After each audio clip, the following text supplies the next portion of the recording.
can't keep up with you, just all the amazing things that you do. And Duo Extempore is one of the amazing things that Nicole does with the fabulous Evan Jangles, who, as I said, I just met, but his reputation is really amazing and formidable as well.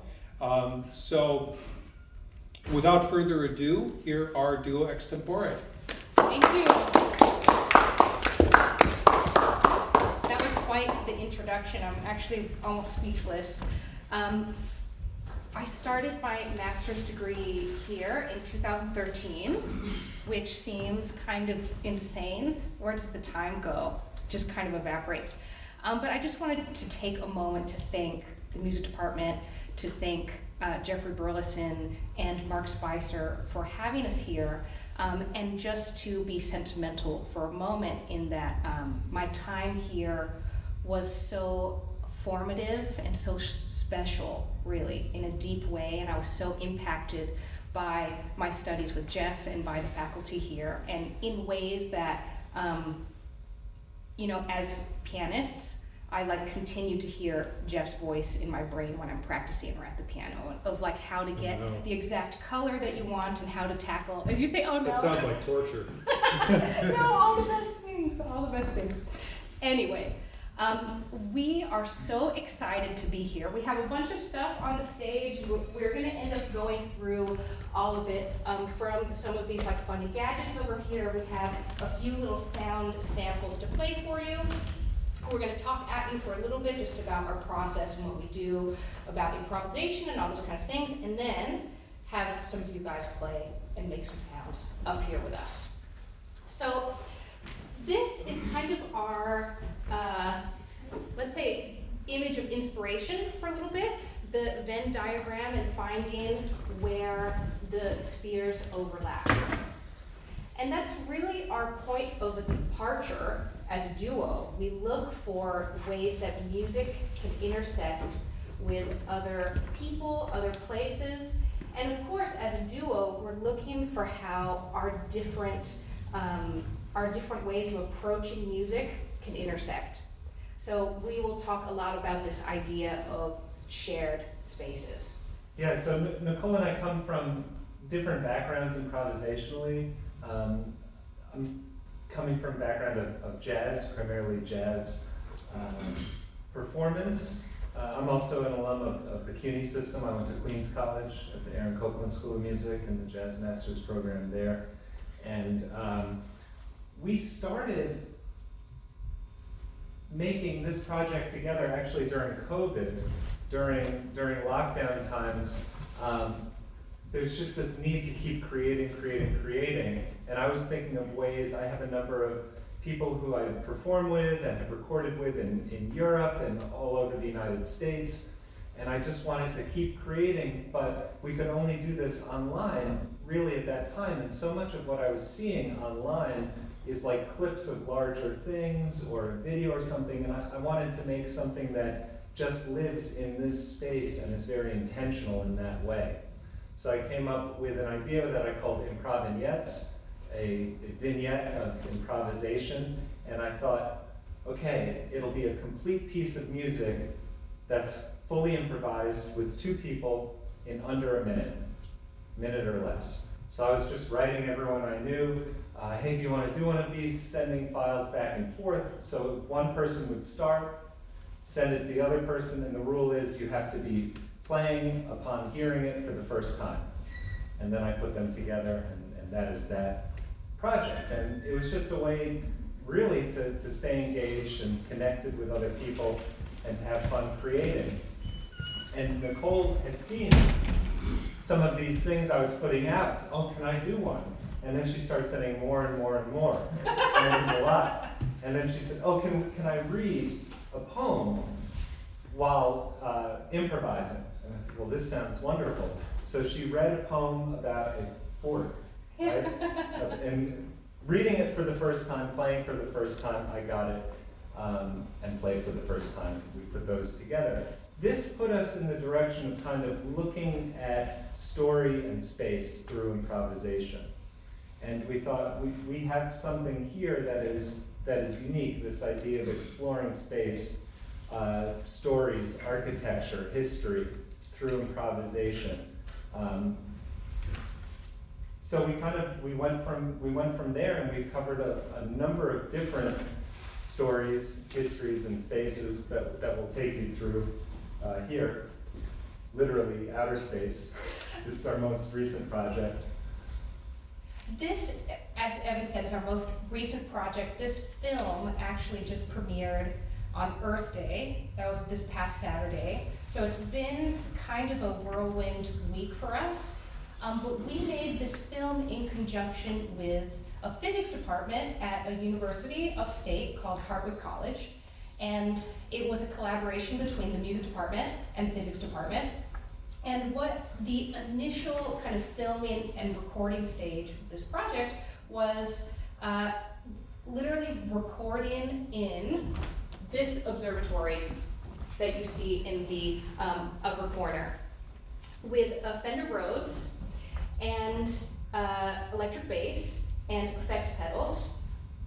And who knew that the acoustics in an observatory would be so perfect? I mean, it was really one of those experiences where, you get in there and you do it and you realize, wow, I just want to record in here a million more times, because that's how amazing the space was. But, so we brought the instruments into the space. You can see the telescope over here. And we had a lot of students from the university, and specifically from those departments, from the physics department and the music department, come in, go through a bunch of stargazing. All through the evening, we looked at like Jupiter and Saturn, and looked at the moon, and looked at the Milky Way, and all sorts of really fun things. And during that process, we interviewed the students and asked them, basically, why are you here? Why look up at the sky? What inspires you to do that? And so we had started at this point of wanting to do a film about space, and what resulted from these interviews became a film that was really about human connection. We were so excited putting that together. This is just a short trailer from that film that just premiered.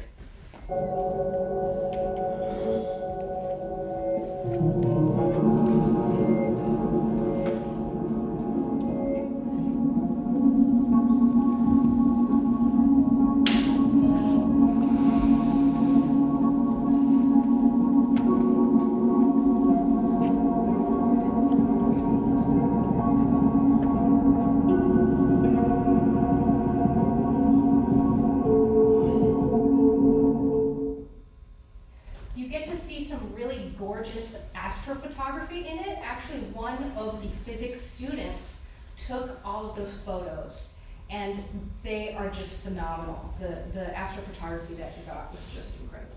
These are some other spaces that we've performed and improvised in. Some more traditional setups here. You see Nicole with a harpsichord. That's a recreation of 17... I think an 18th century. 18th century harpsichord. But there was a 19th century square grand in the room that was like a period instrument. Yeah, 1833. That's Hyde Hall. That's also in upstate New York, the historic estate. And we told the story of that space.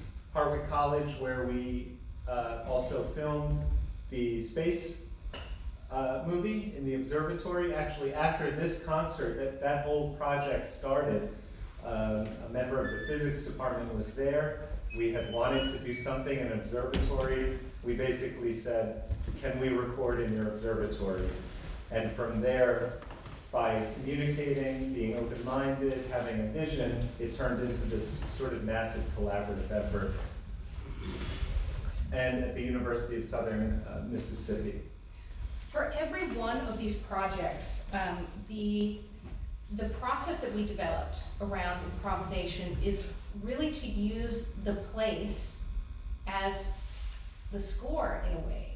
So every space, every concert had a unique, what we call sometimes a script, but we wrote out stories based on the history of the space and the things that like the let's say, the resident experts told us about the space and some of our own research that we did.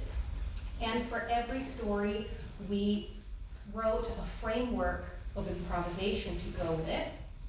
And we put them all together to create a larger narrative, which coincidentally often works out to be kind of a sonatiform structure. In the large scale sense, we usually look for that comforting sense of return at the end of a concert. But these are very traditional setups.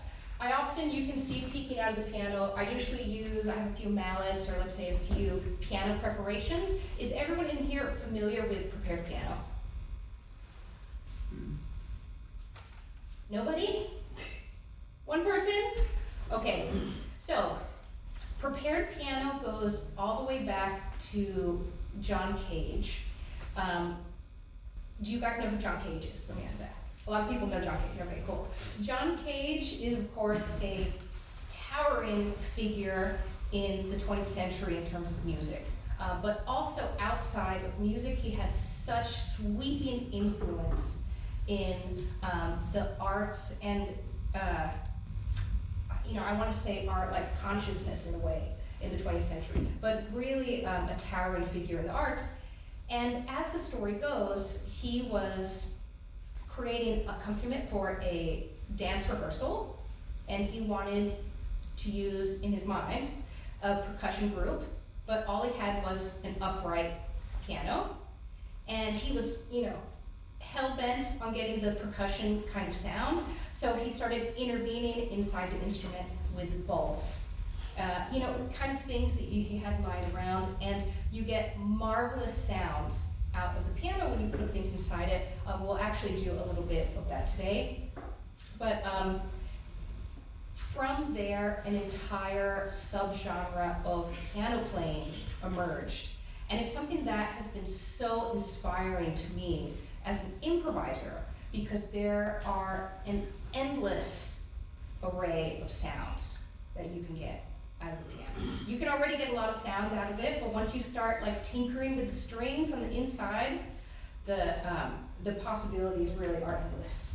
I just want to say, with some of our traditional setups and here, it's really our goal to create a story of a space, to create an environment in which someone who already knows about this space, if they're a historian or curator there, that they can develop a new relationship with that very space through our improvisations. And if someone doesn't know anything about the space, they will also learn the history and story of that space. And we're also looking for hidden stories of people, maybe people who didn't have such a voice in the standard written history of a space, and bringing their stories to the stage as well. Sometimes it's also just about using the things that you can within the context of a space.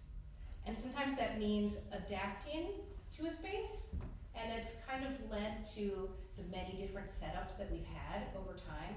But sometimes that means you get to do something that you maybe could never do in another context. And I think this is a terrific example of that.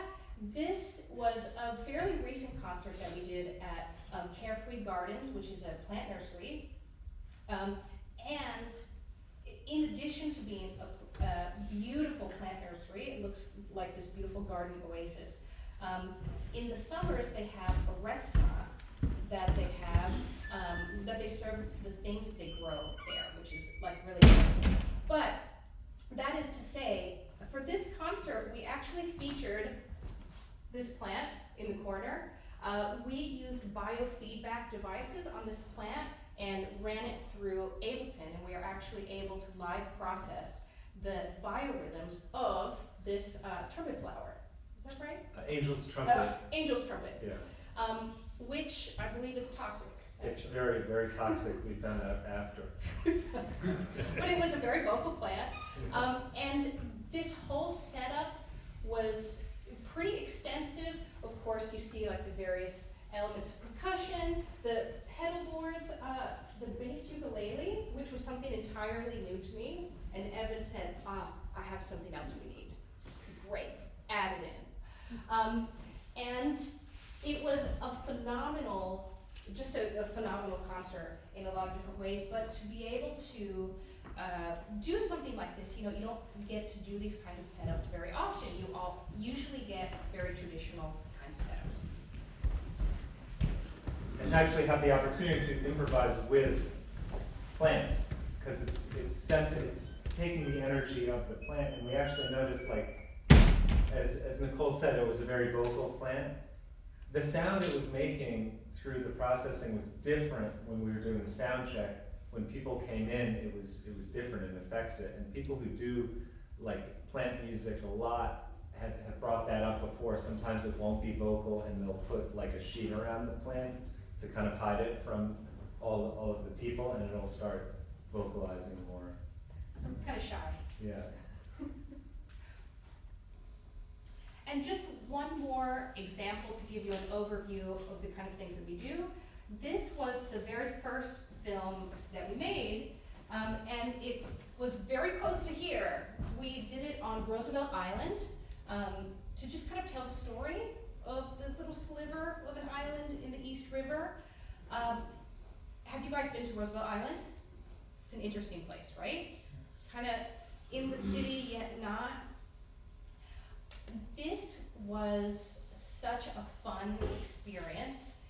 Evan made, you can almost see it, it's kind of hard to see, but Evan made this whole contraption over here, which we lovingly called our mobile stage unit, which is an upright piano strapped to a trailer, which we drove around and recorded sound and video on around the city. And we would just kind of park it and start recording. We got a lot of footage from Roosevelt Island. This was like a very renegade style kind of project. We had one time where a cop was like, no, you gotta go. But for the most part, we were able to make our project, and no one really bothered us. Most people, I think, actually rather enjoyed it.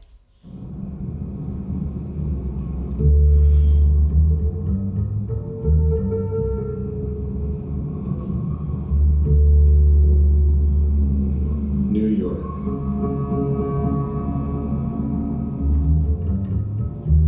A city of islands.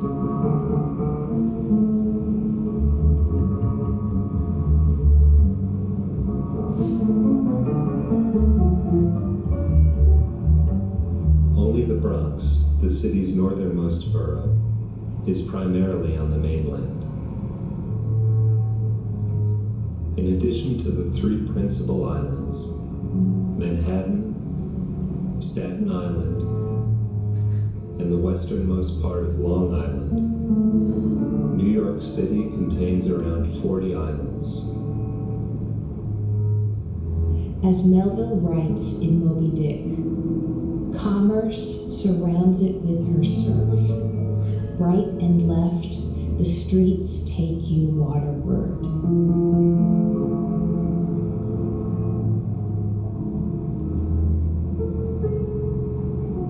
We are Duo Extempore, and we explore history, space, and art through specially curated musical improvisations. Here we bring you to New York City's Roosevelt Island, once a place of incarceration and quarantine. Home of the abandoned, insane, and contagious. Okay, so much there about my closet. Just looking back at this, I have so many memories of the process, which was so much fun. But I just want to reiterate again that everything you hear in there was improvised on site. We literally drove up, got a feel for a space, and started recording in a very kind of different way than we recorded for the first film that you saw a bit of, The Search for Up. We wanted to hear like the city sounds, like a little bit of wind, and to get that kind of raw city soundscape in it, so you can kind of always hear a little bit of that in the music here. I think this is actually a good point to pause and just see if anyone has any questions. Okay, cool. do you hear a plant? I didn't quite understand that part. So there are a couple ways you can do it, but you can actually get devices that are ready-made for it that you attach to the leaf, and you have a ground end, and it's almost like getting your pulse. It gets energy signals from the plant and converts those just into raw data, and then you can put it into whatever you want in terms of processing the sound. You can use digital audio workstations like Ableton Live, or you can use Max MSP. There's different software you can use that can convert that data into sound. You can do other things that are a little more, I don't know if analog is the right word, but let's say do it yourself, where you can get copper tape and put it on the leaves, wire it to a breadboard, and then, through some circuitry, put it into Max. But along the signal path, you need something to turn that data into sound, and then you kind of give it parameters. So, you tell it if it's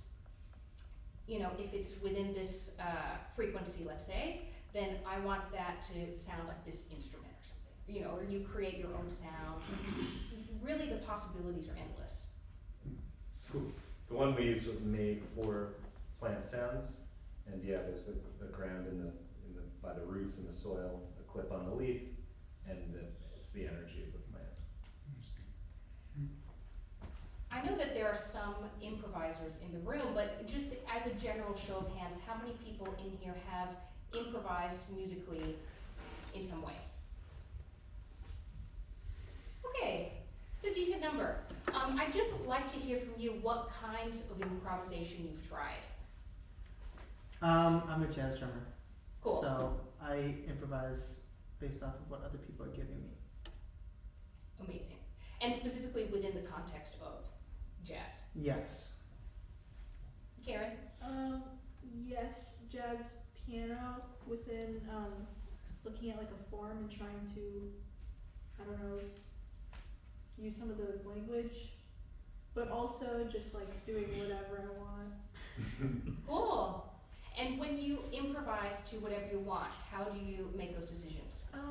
Most of the time it's something that I've been working on, something that I already have under my fingers, and it's always when I just want a break, and then I'll just maybe put it on a loop or something, and then, Love it. Chris? Yeah, same in the context of a jazz, group, like interacting with others and listening, creating something together. Just definitely using this songbook as a framework, so that's most of it. But also use improvisation a little bit when writing, like to kind of just come up with new ideas. Kind of, that's again on my, by yourself, usually just see what comes out. Great. I think I saw a couple more hands. In the back, would you speak a little bit to your experience? Yeah, I do jazz trumpet, so my improvisation experience has been mainly that, but also like if I'm at a piano, I'm like trying to come up with something to compose a piece too. I'll improvise stuff, like I'll just record myself playing and see like what ideas I can take from it. Terrific. So a lot of jazz leaning influences, I would say, but even stuff that's, let's say, a little bit outside of that context. There is, I think, an element of that in what we do, especially considering Evan's background in particular. I also, years ago, had a background in jazz, and 10 years ago, maybe more, we were in a big band together, which was so much fun. It had guest comedians and guest singers, and it was too much fun, but that's a conversation for another time. It was too much fun. But I think that is a nice segue into our individual process and how we come to improvising. Let me actually not change the slide just yet. We almost have a garage band style way of rehearsing and coming up with ideas, if you will. So oftentimes we're at our instruments And, you know, we're kind of spitballing ideas a little bit based on the storytelling content of whatever the project is. So, do you want to do a little bit of Grounded by the Mounds? Sure. We can play some of that. I'm going to skip ahead in our slides just a bit so they can see it.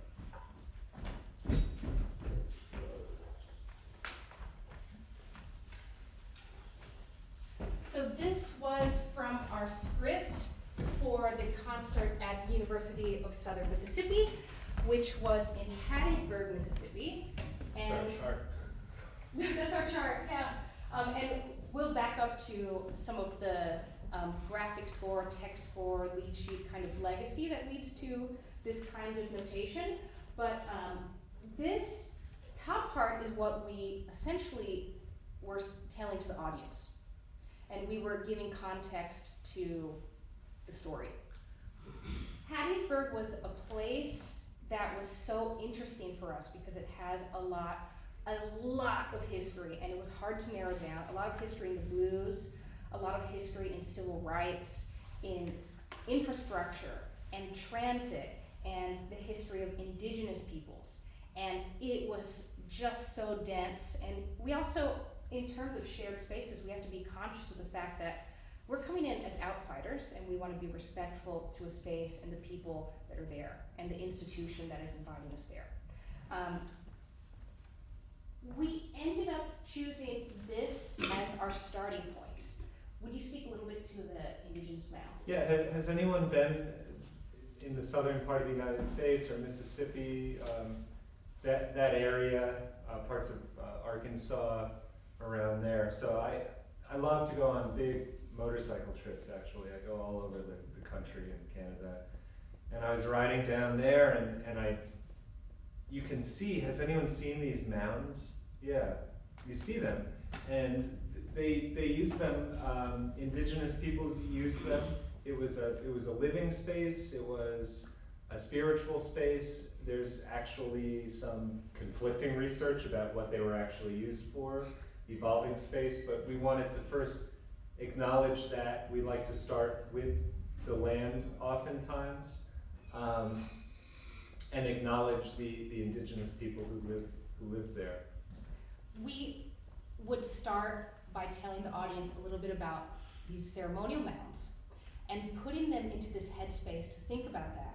And then this bottom part is kind of our notes to self. This is what we end up playing to musically capture the idea of these mounds. And this was the opening of that concert. So we'll play just a little bit of this for you now.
very short version. We drew it out a bit longer in the performance. But that gives you kind of an idea of how we take something like this and interpret it in a performance context.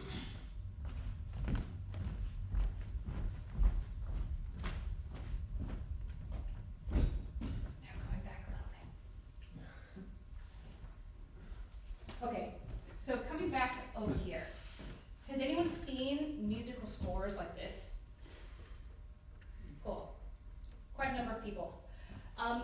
There's a commonality between all of these, even though they're all quite different. Starting in the upper corner, that's George Crumb, one of my favorite composers of all time. Beautiful music, and of course, from Macrocosmos, you get these Microcosmos. Bartok and Crumb suddenly are fusing in my brain. You get these beautiful graphic scores with spherical staves and ones that look like crosses and spiral galaxies and all sorts of really glorious scores. Of course, to play it, you can't read it like that. You have to like photocopy it and memorize it. Anyway, that's another conversation. Berberian score in the bottom. This is a really fun piece of music. It's a vocal piece, and it's really fun to check out, but you see these graphic elements on lines that kind of evoke a musical staff. Even though they're not quite the same, you get that feeling by looking at them. These upper two in the center and the other corner, Oliveros and Stockhausen, these are text scores. You'll see that they have musical instructions to the performers. And in the corner, coming back to John Cage, this is a vocal aria. You can kind of see these elements that look like the contour of a musical line. But you don't get pitches here, right? You get some information, some things are very specific and other things are not. And in the middle of it, what ends up looking like maybe the most traditional thing on this page is the lead sheet, which a lot of you are familiar seeing. But of course, there's something in common between all of these, which is the fact that there's some information that's given to you, there's some sort of framework and context for the music, but some of the specificities, let's say, are missing.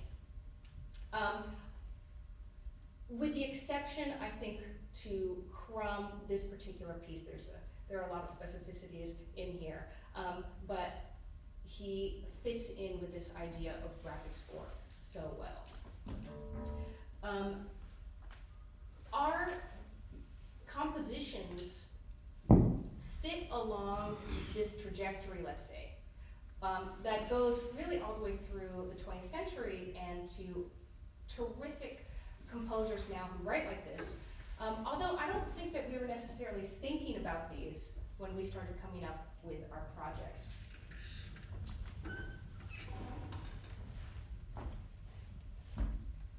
No, and the thing to think about is, and we introduced this too in the concerts, is that there's always some sort of context for improvisation, and even if you're just playing open or free, and there's a tradition of that, and there's a set of parameters for it, and we're using the context of history, space, stories, art, architecture, that sort of thing. That's our lead sheet, and there's room within that context to improvise, to do, whatever you want. There's discipline, of course, but any of the jazz piano players know that, you're not playing two measures of C major every time. There's a number of different harmonies that you can do. You're looking at where you're at and where you're going and different ways to get there. So that's kind of what we're thinking about with the context of our improvisations being the stories of that space. And our chart is that thing you saw on the previous slide with the story, which we talk, we do talk during our concerts, and then the performance notes. That's kind of the last piece that we get together when we're preparing for our concerts, which is several weeks of intensive research and meetings and writing and crafting the whole arc of the entire story. I think it's time to have people play. Yeah. With us. Okay, perfect. So, starting with that piece, actually, I think would be terrific. I'd love to get, I think, one of the pianists up to play. Chris or Karen to start with? Cool. Chris, Alright. would you join us? Have you played harmonics before? Okay. So these harmonics on the low C, D flat, and E flat keys, if you get the fifth harmonic node, you get an E. Oh, that's over there. But if you can see in here, it's just about a couple inches up. And the D flat and E flat, all next to it, will give you those harmonics. Harmonics inside the piano are such a beautiful sound. And easy to get to. Now you can use those or not. Of course it's improvisation, right? But I want to offer you those in case you'd like to experiment. And a couple other things that I like to do in this piece are like strum the strings. You get a beautiful wash of sound. And if you ever felt like plucking strings, you could also do that as well. But let's start with the harmonics. So first thing you need is your foot on the pedal. And if you can, you might even be able to play sitting down. My arms are shorter than yours, so I can stand. Yeah. But let's get, you can kind of see the hammers in there. But that is where that harmonic note is. So if you place your fourth finger right there, excellent. Now that will be the D, so you want D flat, one more string over. There you go. And here is the C that's going to give you an E over here. So you're getting these right. And from there, the piece is essentially just ascending. You're climbing the ceremonial mound. Okay. So the point of, the starting point is that point, and then the communication between you and Evan is really locking into where the ascent starts. So that's like kind of the magic of who is leading and who is kind of following there, or is it just happening at the same time? But I'd love for you guys to just try a little bit, and then we can pause and talk. Sure.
improvisation is quite different, but there were beautiful moments where you guys walked together that I really enjoyed. But how did you feel about the storytelling aspect? Yeah, it was good. I was trying to do the ascension. That was one thing that stuck. I think like without knowing too much more of the story and the mechanics, like that's all new. Just trying to. But figure I out loved how it you works. getting in there. You were brave. Yeah, I which is started to awesome. figure it out. Like, yeah, the more now I know how that works, I can definitely explore that more. So once I started getting a feel for that, like, yeah,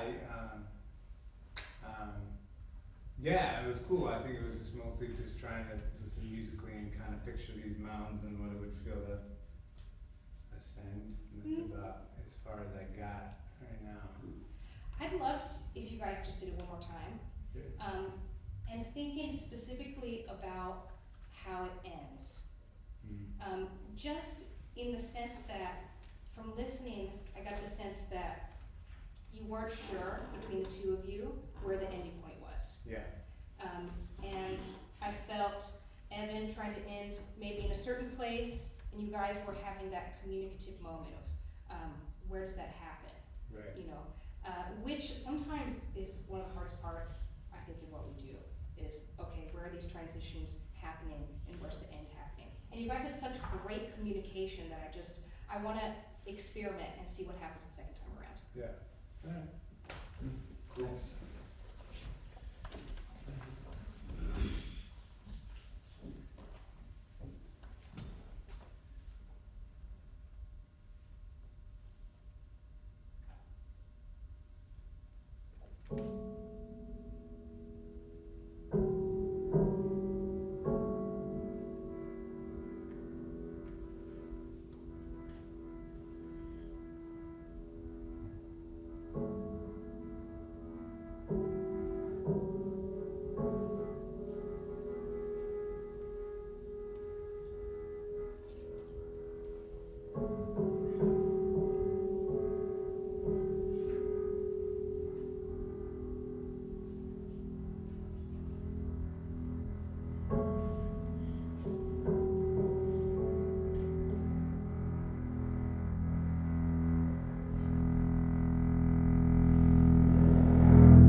sync with their musical ideas. Thank you so much for playing. Yeah, Evan, did you have any notes? Felt good. Okay, good. I enjoyed it. I Thank hear you so you much. throwing some jazz chords and harmony. I like that. Yeah. It sounds really nice. And for those non-musicians, we've just met each other and we're having a conversation. It's really no different. We know we have a language. The language is music. You go out on the street, you meet someone, you speak the language, and you start to have a conversation. And sometimes that conversation can go any number of ways. We're talking about a topic. This is the topic, and that's what it is. Thank you so much. Cool, thanks, yeah. For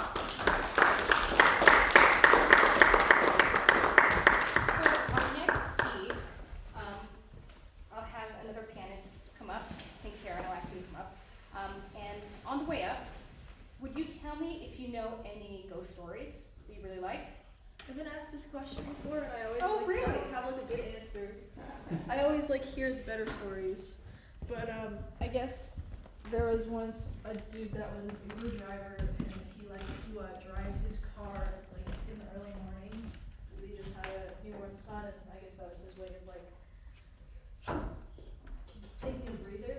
And he dropped off this woman that looked like a giant ghost with an outfit from the 1800s. And he drove up to this cliff in the middle of the night, and there was a huge party going in there. He thought he was gonna get killed or something. I don't really know how he jumped to that, but I don't know. This is a great ghost story. It has so many pieces to it. I'm fascinated. Actually, that was a very good one. I have to wrap my head around that a little bit, especially with the Uber driver. Ghost stories coming into the 21st century. We almost always do a ghost story in especially our more traditional concerts, because every place has at least one quintessential ghost story about the space, about the history. I think sometimes it's just the way that we grapple with our local folklore, or when a tragedy happens in a certain space, they're somehow part of our consciousness, our social consciousness in a lot of ways. And in those very traditional concerts, we usually do a bass feature, a bass solo, and a piano solo. And I'm usually doing a ghost piece of some sort. And I'm going to give you actually quite a number of objects and devices to use, but I almost always do the ghost pieces entirely on the inside of the piano. And I'm just going to give you a few tools, and I'm going to have you realize your own ghost story, which is cool. So this is an EBO. Evan uses them too. It's essentially an electromagnet on the inside. It's usually used with electric guitars as an electric bow, and it allows guitarists to pretend like they're, let's say, bowing, like a violinist would, but it works inside the piano. The concept is the same, it's just not quite as powerful. But you activate it, you set it on strings very gently, open up the damper pedal, and then that kind of sine-toned sound emerges from the piano. That never gets old to me, and I'm slowly collecting more of them over time, because I just need more and more and more. Let's add,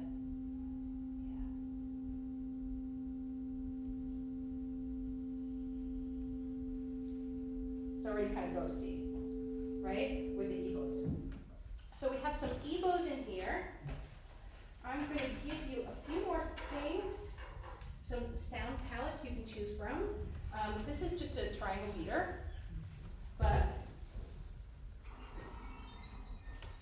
you can get some beautiful sounds around the tuning pegs. Another option. A timpani mallet, which you can get just some beautiful hushed tones, especially.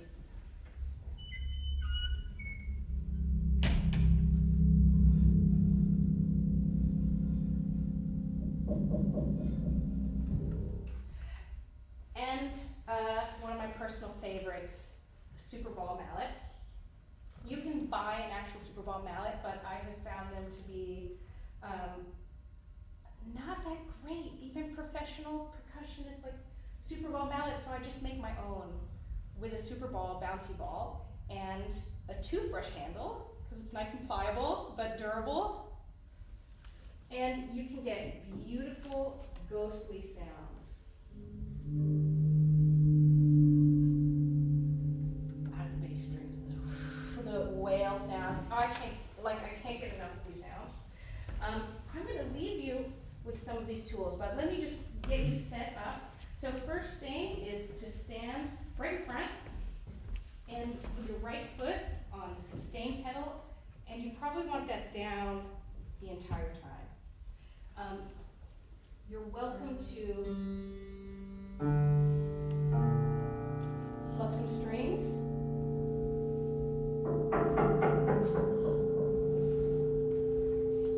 Tap some of the bars. You can actually get different tones out of them. To use the Super Ball mallet, gently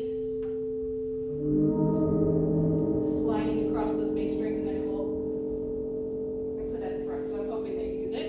And I know it's kind of a lot, so I just want to give you one go to get set up, and then we'll talk, and then we'll play again. But try to put together that storyline of your ghost story in here.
Nice! I love where that built to. That was so cool. There's one thing I should mention when you're doing like inside the piano stuff, and that's just to watch out for the dampers. Which you were fine. I just realized I didn't mention that.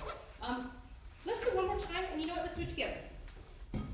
And I want you to first tell me, what are the 3 parts of the story that you think are the most significant to you?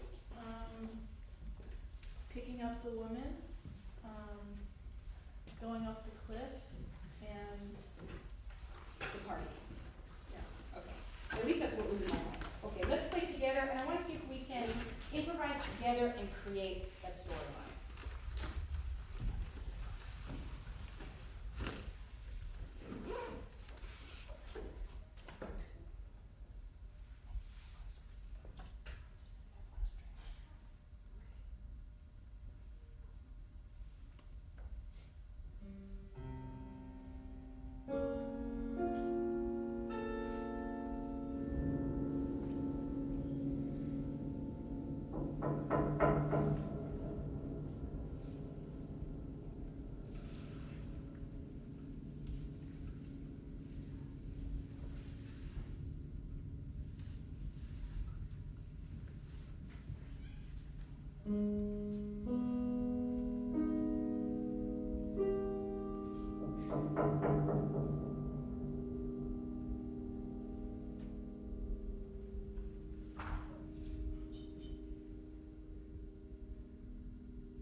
in terms of like sounding most fun stuff for me, I think we have time for one more. I think this is one of the quintessential ideas in improvisation, is some sort of communication that's happening between the players. Sometimes it's a harmonious conversation, and sometimes it is not. And sometimes you are maybe stepping on each other's toes, or you're actively fighting against one another in a certain way, struggling to be heard in a kind of debate. And that's what we were doing here. Eva, do you have any notes to this one? No, other than, it's just, yeah. We're gonna be arguing a bit. Okay. This was at Hardwick. Hardwick, yeah. Mhm. These were, oh yeah, this was the, what was the name of that club? Philophonians, Yes. the Xenophonians. This was a kind of a crazy story, and it really stuck out to us. But the idea that there were these gender debate clubs in the history of this university, and that they would really just get into it intensely in their debates, to the point where the faculty would like have to break them up, because they would like, we're just about to jump on each other and fight. I love your earrings, by the way. Very cool. You know, this one I think is pretty self-explanatory in the communication between the two, but you can go ahead and have a seat. Would you tell us just a little bit about your background in improvisation? Well, more so as sort of not much of a background in improvisation, honestly. Okay, so you're kind of new to it. Yeah, a little bit. I mean, I've done some improvisation. I haven't really fleshed out like much of a language or studied it very seriously. So I've done it, you know, kind of in like a contemporary music setting. Cool. You know, before with like a lead sheet or something. Yeah. But not like too deeply though.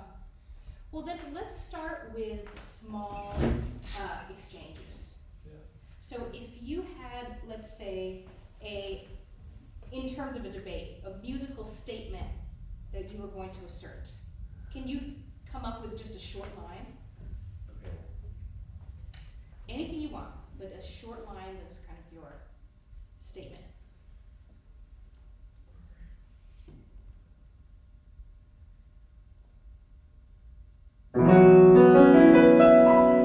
Ooh, perfect. What is that statement?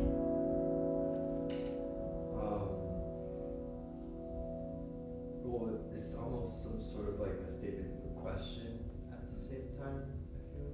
Yeah, and it sounded positive to me. Yeah. Something uplifting. Mm. You know, there was like some chordal sounds Yeah. in there that, like, you know, those Yeah. always feel like you're ascending a little bit, which I love. What would your response to that be? I'd say I have the answer.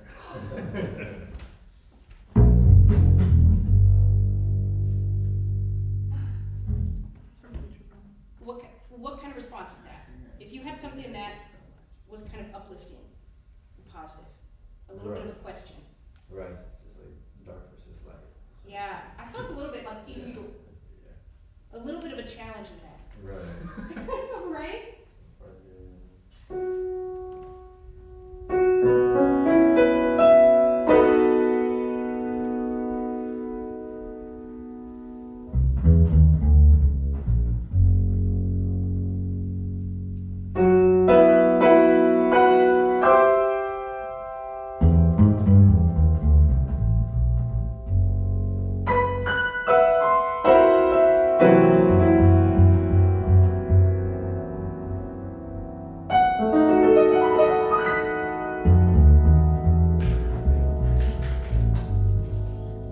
Awesome.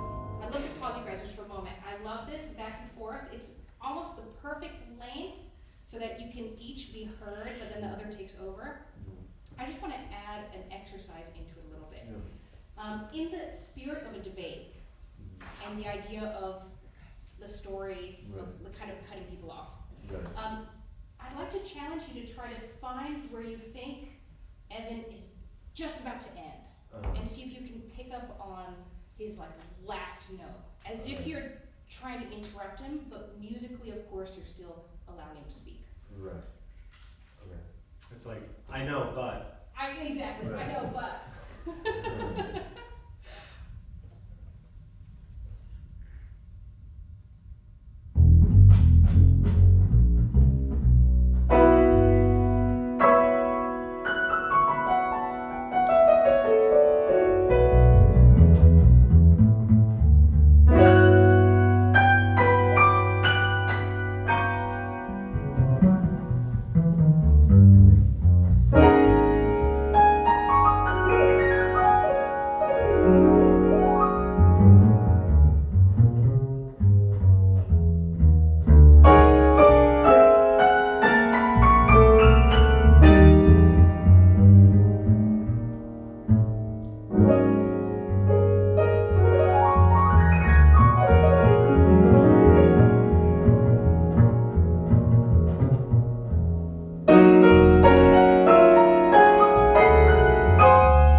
Awesome. How was the effect in the audience from just that little change? Did anyone notice a difference? I see you're nodding. Yeah, it's What cool. did you notice? Yeah, it seemed it was getting a little more heated as it went on, like to kind of get into it a little bit. Yeah. Right? Like the argument. Yeah, it's cool. And oftentimes, I think when you're listening in to the end of a phrase, the end of an idea, you have to really listen closely. Right. Because it's happening in the moment, you don't know exactly when it's going to happen. So it tunes you in, but also it creates this kind of crossfade effect between one phrase, let's say, and the next. So you feel really gelled together. Can we add It also like empowered you, I felt, Yeah. playing with you this time, Yeah. like from the first time to that time, like when you focused in on cutting me off at the last phrase, I had the very same feeling as being in kind of a debate or arguing with someone, and they just, Right.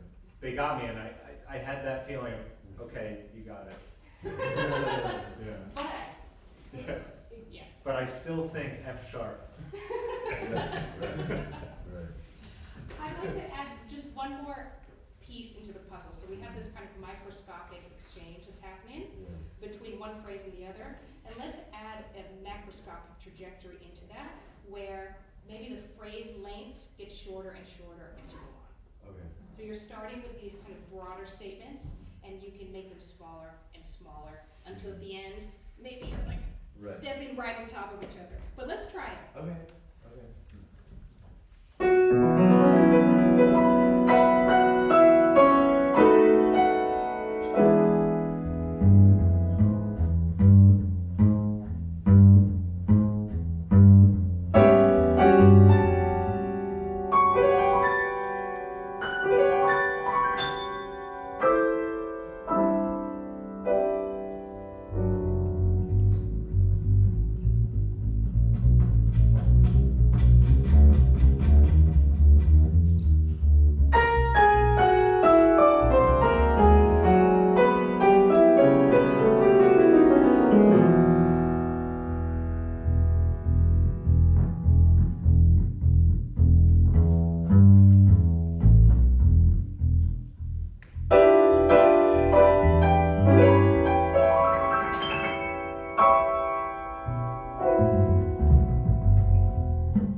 It's so hard. It's so hard not to I know. agree.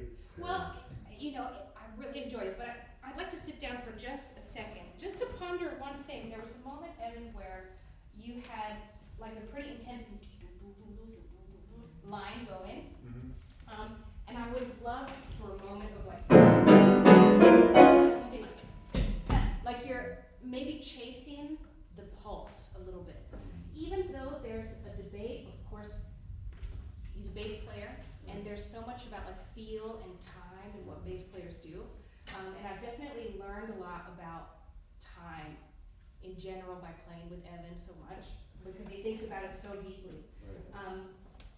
Can you start somewhere into that? Like it's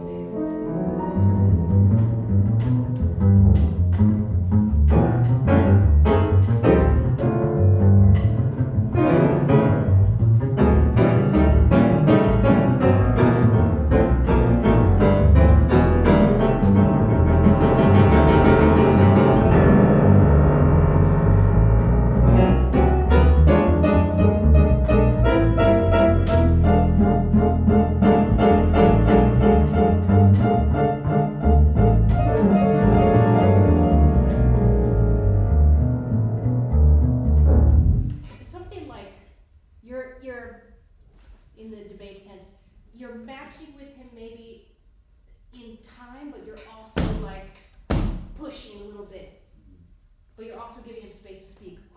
It's a lot in there. But will you try some of those punctuated sounds, grabbing onto those shifts of character?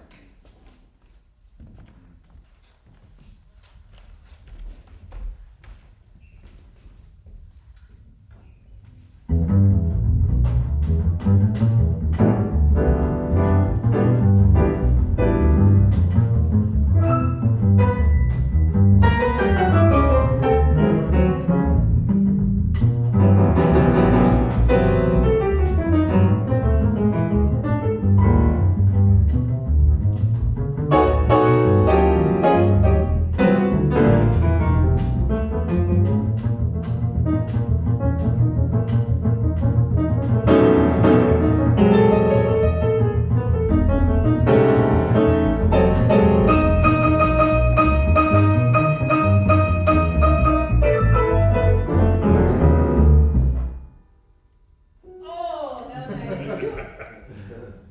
I love that. How'd that feel? Wow. Yeah, it's good, right? Amazing. There is a small detail, it's not so small because it's a big instrument. It's easy to cover bass with this instrument. Right. So just a point of concern here.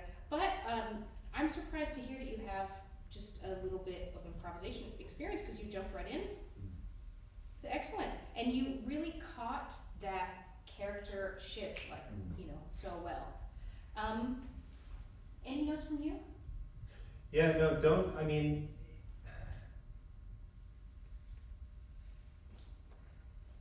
when we're playing this type of improvisation, I think not to be, and it's something I've learned playing with you too, not to be afraid of tempo as an element. Right. Like here, when you caught on to my tempo, I tried to slow that down and do a different thing. But using that as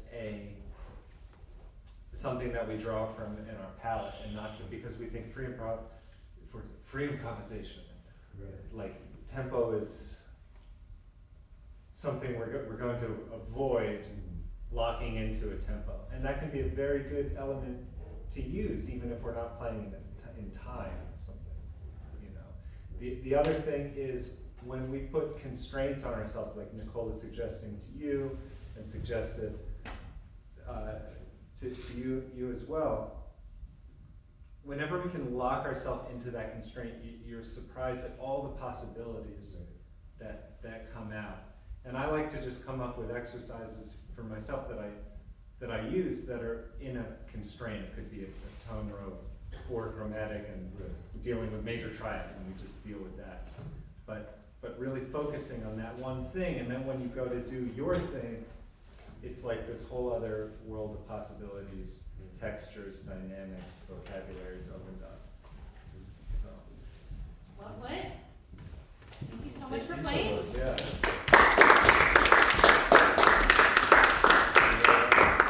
Cool. Yeah. Just a few minutes to spare. Are there any questions or any thoughts, comments? I'm curious because I want to go into like film scoring, and this is kind of what you guys are doing in a sense, like you're scoring a situation. Mm. So I want to know, like, I guess, how deep do you dig? Like, do you go on like there are these two people having a debate about this topic, or like do you dig deep into like their spines of them as people, or the situation, or the historical place you're at, or whatever it may be? You know, like, how deep do you look for the music? That is a very good question. Evan, do you have thoughts on that? I have a couple thoughts, but. Yeah, with something like this where it's a very emotional thing, I'm just trying to tap into that emotion, no matter what side. It's not like, oh, I'm playing this part, I'm this side of this argument, and this is that. And it's just this very universal feeling of concession and argument and that sort of thing. Other times it's just a vision, and keeping a vision in mind. Sort of broad for me. I think in the moment it feels very broad too, in the sense that we've done a lot of research to get to this point. I see. So Yeah. we kind of That's get, all in there, yeah, we get really deep in like the front end, and then we try to really like distill the information Mhm. down, because we end up with a lot of information that I think fuels our own creativity, but is too much to present to an audience. Right. So you have to like figure out what exactly is important for them, and the backstory part has affected us, let's say, earlier on in the process. I hope that answered your question. It does actually. Yes. Thank you so much. Absolutely. Have you done any film scores yet? I have. Yeah. Cool. Nice.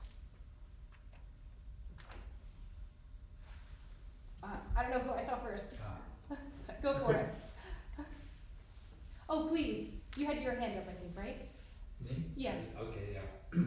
Evan, you've mentioned the exercises that you sometimes do. Do you guys, I mean, you have to think about these things and do exercises when you're not together too, right? How do you do that? Can you explain it, like what process each of you goes through? I think there's a part of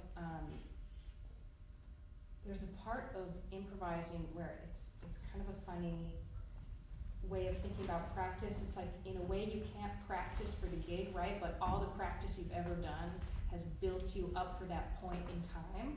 So like all your scales and arpeggios and all of the different methodical work with like a metronome and like all of those foundational things.